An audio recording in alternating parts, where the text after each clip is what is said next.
আস hello everyone, আসসালামু আলাইকুম। আজকে আমি রান্না করব তেল ছাড়া রেসিপি। এই যে আমি দিয়ে দিলাম লতি, দিলাম সটকি, দিলাম পেঁয়াজ কুচি, মরিচ পাড়ি, দিলাম পেঁয়াজ রসুনের পেস্ট, কাঁচা লঙ্কা বাটা, ধনিয়ার গুঁড়া, জিরার গুঁড়া, হলুদের গুঁড়া, লাল মরিচের গুঁড়া। আমি সব দিয়ে এবার একটু পানি অ্যাড করব। আমি এখানে যে পরিমাণ পানি দিব এইটুকু পরিমাণে পানিতেই আমি সব সিদ্ধ করে নিব। আলহামদুলিল্লাহ এখানে আমি আর পানি অ্যাড করব না। যেখানে যে পরিমাণ পানি দিয়েছি এইটুকু পানি দিয়ে আমি ভালো করে সিদ্ধ করে নিব।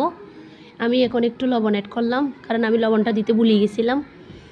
এই যে আমার তরকারিটা ফুটে উঠেছে। আলহামদুলিল্লাহ এত স্বাদ হয়েছে তরকারিটা বলার বাইরে। মাঝে মাঝে এভাবে একটু তেল ছাড়া রান্না করলে খেতে ভালো লাগে, কিন্তু সব সময় না, মাঝে মাঝে। এই যে দেখেন কালারটাও অনেক সুন্দর আসছে। আল্লাহ হাফেজ, আসসালামু আলাইকুম।